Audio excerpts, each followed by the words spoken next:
তোমাকে যদি প্রশ্ন করা হয় কেমিস্ট্রিতে সৃজনশীল প্রশ্নে কত নাম্বারের প্রশ্নে তুমি সব থেকে বেশি প্যারা খাও, ম্যাক্সিমামেরই উত্তর হবে খ নাম্বার প্রশ্নে, অর্থাৎ 2 মার্কসের প্রশ্নে আমি সব থেকে বেশি প্যারা খাই। অর্থাৎ কেমিস্ট্রি তোমাকে যদি প্রশ্ন করা হয় কেমিস্ট্রি সৃজনশীল অংশে কত নাম্বারের প্রশ্নে তুমি সব থেকে বেশি প্যারা খাও, অর্থাৎ ক খ গ ঘ এর মধ্যে কত নাম্বার প্রশ্ন তোমাকে সব থেকে বেশি প্যারা দেয়, তাহলে ম্যাক্সিমামেরই উত্তর হবে যে ভাইয়া অনুধাবনমূলক প্রশ্ন, অর্থাৎ খ নাম্বার প্রশ্নে সব থেকে বেশি প্যারা খায়। তুমি অনেক সময় দেখবা তোমার গ ঘ কমন পড়েছে এবং উদ্দীপক অনুযায়ী গ ঘ প্রশ্ন হয়েছে, একটা নির্দিষ্ট চ্যাপ্টার থেকে গ ঘ এর প্রশ্ন হয়েছে, বাট খ নাম্বার প্রশ্ন হয়েছে অন্য আরেকটা চ্যাপ্টার থেকে। অর্থাৎ একটা নির্দিষ্ট চ্যাপ্টার থেকেই ক খ গ ঘ প্রশ্ন কিন্তু রিসেন্ট সময়ে দেওয়া হচ্ছে না। এজন্য তোমার সিকিউ অংশে অর্থাৎ সৃজনশীল অংশে তোমার ভালো করতে হলে তোমার অবশ্যই ক খকেও বেশি গুরুত্ব দিতে হবে। এই জন্য আমাদের এই অনুধাবনমূলক সিরিজের আজকের কেমিস্ট্রিতে আমরা খুব পপুলার একটা প্রশ্ন সলভ করব যে H2O উভধর্মী যৌগ ব্যাখ্যা করো। এজন্য আমাদের ব্রনস্টেড লাউরির মতবাদকে প্রাধান্য দিতে হবে। তো চলো আমরা একটু জেনে নেই H2O উভধর্মী এটা আমরা কিভাবে ব্যাখ্যা করতে পারি।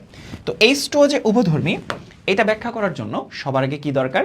সবার আগে দরকার তোমার জানা উভধর্মী বলতে কি বোঝায়, অর্থাৎ অ্যাসিড এবং ক্ষার উভয় হিসেবে কাজ করে। তো প্রথমে আসো আমরা যদি বলি ব্রনস্টেড লাউরির মতবাদ অনুযায়ী, কার মতবাদ? ব্রনস্টেড, ঠিক আছে, ব্রনস্টেড লাউরি এর প্রোটনীয় মতবাদ অনুযায়ী, হ্যাঁ প্রোটনীয় মতবাদ অনুযায়ী অম্ল তারা, ঠিক আছে, অম্ল হচ্ছে H+ অথবা আমরা বলতে পারি প্রোটন যারা ত্যাগ করে তাদেরকে আমরা বলতে পারি যে তারা হচ্ছে অম্ল বা অ্যাসিড। তাহলে বেস বা ক্ষার কারা? বেস বা ক্ষার হচ্ছে তারা যারা H+ অথবা আমরা বলছি প্রোটন গ্রহণ করে, ঠিক আছে। তাহলে আমরা নিশ্চয়ই পানির ক্ষেত্রে এক্সাম্পল দেখাবো যে পানি কখনো প্রোটন গ্রহণ করছে তার মানে সে একটা ক্ষার, পানি প্রোটন ত্যাগ করছে তার মানে সে একটা অ্যাসিড। তো চলো আমরা এবার বিক্রিয়ার মাধ্যমে বোঝার চেষ্টা করি। তো ধরো যখন পানি তুমি বিক্রিয়া করাচ্ছ NH3 এর সাথে, তখন দেখো NH4+, পানি দেখো NH3+ অলরেডি একটা প্রোটন গ্রহণ করেছে, তো তখন পানি সে প্রোটনটা ত্যাগ করছে। তাহলে এই হিসাব অনুযায়ী দেখো তুমি বুঝতে পারবা যে পানি একটা প্রোটন ত্যাগ করেছে, তার মানে পানি হচ্ছে একটা অ্যাসিড, তাই না?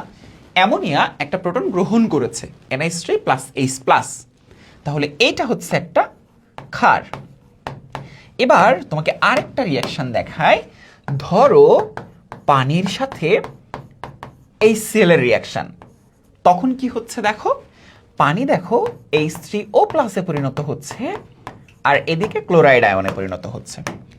তাহলে বিক্রিয়া থেকে আমরা বুঝতে পারি পানি একটা প্রোটন গ্রহণ করেছে আর HCl একটা প্রোটন ত্যাগ করেছে। তো পানি যে একটা প্রোটন গ্রহণ করেছে সেই অনুযায়ী পানি হচ্ছে একটা ক্ষার, HCl একটা প্রোটন যেহেতু ত্যাগ করেছে, HCl হচ্ছে একটা অ্যাসিড। তাহলে তোমরা এই পোরশনটুকু দেখো, পানি এই বিক্রিয়াতে অ্যাসিড হিসেবে কাজ করছে, এই বিক্রিয়াতে পানি ক্ষার হিসেবে কাজ করছে। তাহলে পানি অ্যাকচুয়ালি কি হিসেবে কাজ করে? পানি আমরা এখন বলতে পারি পানি হচ্ছে উভধর্মী হিসেবে কাজ করে, তাই না?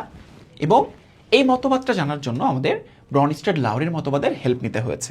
ইভেন এইখান থেকেই তোমরা কিন্তু কনজুগেট অ্যাসিড কনজুগেট বেস সম্পর্কে ধারণা পেতে পারো, অর্থাৎ অনুবন্ধী অম্ল অনুবন্ধী ক্ষার সম্পর্কে ধারণা পেতে পারো, যেটা ক এর জন্য কিন্তু ইম্পর্টেন্ট, তাই না?